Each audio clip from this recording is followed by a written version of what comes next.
ପ୍ରଥମ ନୋବେଲ ପୁରସ୍କାର ପଛର କାହାଣୀକୁ ଟିକେ ଭଲ ଭାବେ ବୁଝିବା। ନିଶ୍ଚୟ ନିଶ୍ଚୟ। ଆଉ ଏ କାହାଣୀର ମୂଳ ଚରିତ୍ର ତ ହେଲେ ରବୀନ୍ଦ୍ରନାଥ ଟାଗୋର। ସମସ୍ତେ ତ ଜାଣନ୍ତି ଯେ ସେ ପ୍ରଥମ ଭାରତୀୟ ଭାବେ ନୋବେଲ ପାଇଥିଲେ। କିନ୍ତୁ ଆଉ ଗୋଟେ ଗୁରୁତ୍ୱପୂର୍ଣ୍ଣ କଥା ହେଲା, ସେ କେବଳ ପ୍ରଥମ ଭାରତୀୟ ନୁହନ୍ତି, ସେ ପ୍ରଥମ ଅଣ ୟୁରୋପୀୟ ମଧ୍ୟ ଥିଲେ ଯିଏ ସାହିତ୍ୟରେ ଏତେ ବଡ଼ ସମ୍ମାନ ପାଇଲେ। ସେଇଟା ଥିଲା 1913 ମସିହାର କଥା। ବା 1913 ଭାବିଲେ ଆଶ୍ଚର୍ଯ୍ୟ ଲାଗୁଛି। ସେତେବେଳେ ତ ଭାରତ ବ୍ରିଟିଶ ଶାସନ ତଳେ ଥିଲା।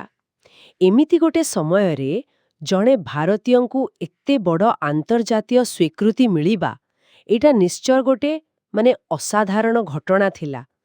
କିନ୍ତୁ ଖାଲି ସମ୍ମାନ ମିଳିଗଲା ସେତିକି ନୁହେଁ, ମୋତେ ଲାଗୁଛି କାହିଁକି ମିଳିଲା, କୋଉ କାମ ପାଇଁ ମିଳିଲା, ସେଇଟା ବୋଧେ ବେଶୀ ଜରୁରୀ। ଏକଦମ ଠିକ୍ କହିଲେ। ତାଙ୍କୁ ଯେଉଁ ପୁରସ୍କାରଟା ମିଳିଲା, ସେଇଟା ମୁଖ୍ୟତଃ ମିଳିଥିଲା ତାଙ୍କର ଯେଉଁ କବିତା ସଂକଳନ ଅଛି ଗୀତାଞ୍ଜଳି, ତାର ଇଂରାଜୀ ଅନୁବାଦ ପାଇଁ। ତା ନାଁ ଥିଲା ସଙ୍ଗ ଅଫରିଂସ୍।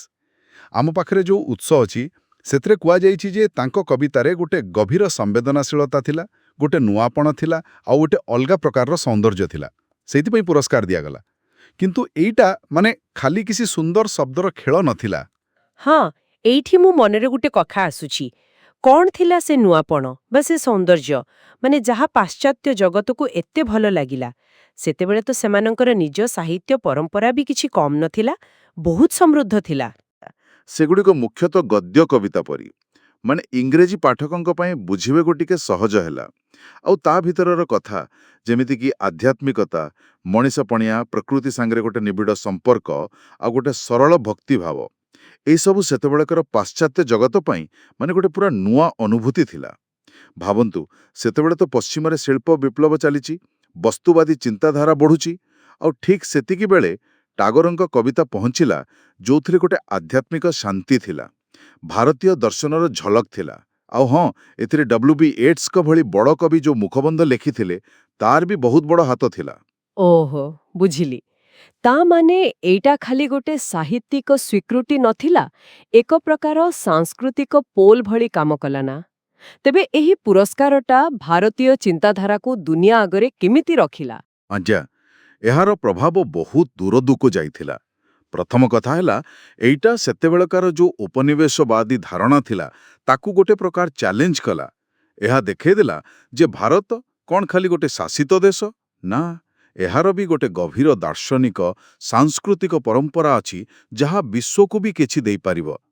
ଆଉ ଦ୍ୱିତୀୟରେ, ଏହା ପରେ ପରେ ଭାରତୀୟ ସାହିତ୍ୟ, ଭାରତୀୟ ଚିନ୍ତାଧାରା ପ୍ରତି ପାଶ୍ଚାତ୍ୟ ଦେଶମାନଙ୍କର ଆଗ୍ରହ ବହୁତ ବଢ଼ିଗଲା।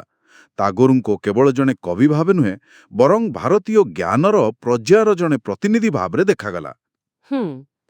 ତାହେଲେ କହିହେବ ଯେ ଏଇ ଗୋଟିଏ ପୁରସ୍କାର ଭାରତୀୟ ସୃଜନଶୀଳତାକୁ ପୁରା ବିଶ୍ୱ ମାନଚିତ୍ରରେ ଗୋଟେ ଦୃଢ଼ ଜାଗା ଦେଲା। ତେବେ ଏସବୁ ଭିତରୁ ଆମେ ମୁଖ୍ୟ କଥା କ'ଣ ବାହାର କରିବା?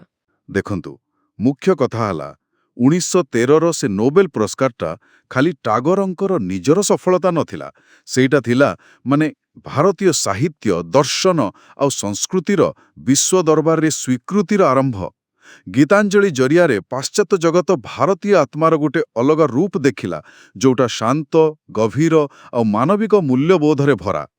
ଏଇଟା ଏକ ପ୍ରକାରରେ କହିବାକୁ ଗଲେ ଭାରତ ପାଇଁ ସାଂସ୍କୃତିକ କୂଟନୀତି ଭଳି କାମ କଲା। ବାଃ, ଏହା ବାସ୍ତବିକ ଗୋଟେ ବହୁତ ଗୁରୁତ୍ୱପୂର୍ଣ୍ଣ କଥା।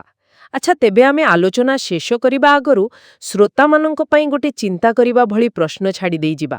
ହଁ, ନିଶ୍ଚୟ। ପ୍ରଶ୍ନଟି ଏମିତି ହୋଇପାରେ, ଟାଗୋରଙ୍କୁ ଯେଉଁ ଏତେ ବଡ଼ ବିଶ୍ୱସ୍ତରୀୟ ସ୍ୱୀକୃତି ମିଳିଲା, ତାହା ତାଙ୍କ ପରବର୍ତ୍ତୀ ପିଢ଼ିର ଭାରତୀୟ ଲେଖକ, କଳାକାର ବା ଚିନ୍ତକମାନଙ୍କୁ ଆନ୍ତର୍ଜାତୀୟ ସ୍ତରରେ ନିଜକୁ ପ୍ରତିଷ୍ଠା କରିବା ପାଇଁ କେତେ ମାତ୍ରାରେ ପ୍ରୋତ୍ସାହିତ କଲା? ଏଟା କ'ଣ ଖାଲି ଗୋଟେ ପ୍ରେରଣା ଦେଲା, ନା ଏମିତି ବି ହେଲା ଯେ ଗୋଟେ ଚାପ ସୃଷ୍ଟି ହେଲା ଯେ ସେମାନଙ୍କୁ ବି ସେଇ ସ୍ତରରେ ପହଞ୍ଚିବାକୁ ପଡ଼ିବ? ଏହା ଉପରେ ଭାବିବା ପାଇଁ ବହୁତ କିଛି ଅଛି।